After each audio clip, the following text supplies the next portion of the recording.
Welcome back inside Arizona Daily Mix. It is February, it's the month of love, and it's also Teen Dating Violence Awareness Month, and we're going to give you some valuable information because I'm sure a lot of people are dealing with this. This is author Amy Fellner Dominy, and she wrote the book Die For You, which is going to give us some insight on the signs that we need to look for outside of physical abuse in a relationship. So good morning, Amy. Good morning. Nice to have you here. Thank you. This is very valuable information because there's a lot of people, our viewers out there, that do have teenagers, and sometimes it's the first love, and you see certain things and you're like, I'm not really sure if this guy or this girl is good for my son or daughter. So outside of the physical, because you were saying that, you know, it doesn't mean a busted lip or a bruise, what are some of the signs that people need to look for?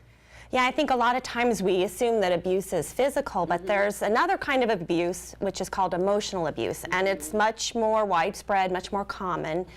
And I think what you're looking for there is signs that maybe your teen has pulled away from other friends, from the family, that maybe their grades are dropping, they're not as involved in other social events. They get very defensive about their boyfriend or girlfriend, and if their cell phone rings, they've got to answer right away. They've got to respond right away. Because what an emotional abuser tries to do is to really kind of separates that person from his or support group, and then really kind of makes them feel like it's their fault. Like, oh, if you loved me enough, well, then you would give me the passwords to your phone. If you trusted me the way I trust you, you wouldn't want to be with your other friends. And that sort of thing can happen. And so it really shreds the self-esteem of a teen. And that's, you know, can be really dangerous. So it's the isolation that you should look out for if they're starting to isolate themselves from the family, some of their other friends who they always hung around with, and they're spending too much time with this one individual. Yeah, I think that can be a warning sign. And so there's some really great resources, and I would just suggest parents go online and research and understand, become more aware about what the problems are so that you can talk to your kid. You know, that's always the first place, is have those discussions. How's everything going? Is there anything that, you know, that worries you with your relationship, anything you're not comfortable with, those kinds of things. Got to keep the line of communication open. You also say never sacrifice who you are, but sometimes teenagers, if we're talking about the teens, or even someone who, you know, is in their middle 20s, if you don't really know who you are, how can you get to this point to where you're like, okay, I feel like something's not right. I'm not in my own, you know, self anymore. And that's what happens in this book, is Emma is you know, partly too as teens, as girls especially, we want to help, we want to take care of, you know, we feel responsible, and so you love this person, so you're trying to be there for them. But I think what's important to remember is that you matter. You know, what you need, what you want is important, and loving yourself doesn't make you selfish, it makes you strong. And that's, I think, what all of us need to remember.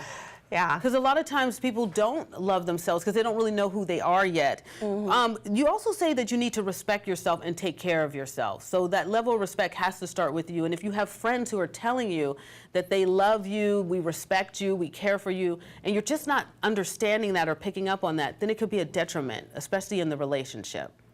Yeah, absolutely. Know that what other people need and want is important, but what you need and want is important too. And expect respect from other people, but also from yourself. And that's like a journey to, you know, hopefully to empowering yourself to be in relationships that are healthy and happy. Where can people go to get your book? Because I'm sure a lot of our viewers at home who are seeing and hearing this information, they're probably intrigued and they want to read what you've written about. The book is available in bookstores and also online. And also I have a list of resources in the back of the book. Yes. So I hope that that'll be a great conversation starter and a help for teens who are reading this. A lot of times teens talk to teens, and so if they read the book, you know, it's something that they might recognize in their friends, maybe, or in a bad relationship, and so it's something that, you know, that might help them become more aware also. So what was the process for you when you were getting all this information together? Were you surprised by any of the information you found? Did anything like just strike you as, wow, I didn't know that? Yeah, I mean, I kind of thought I was being really clever with the whole idea of the story is not physical abuse, it's more the emotional. And And Dylan and Emma, who are this loving couple, well, he doesn't hurt her, but he begins to hurt himself. Okay.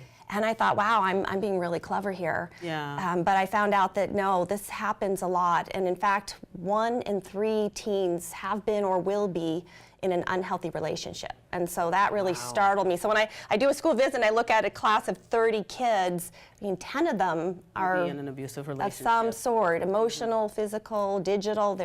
So that's something. There's so many elements.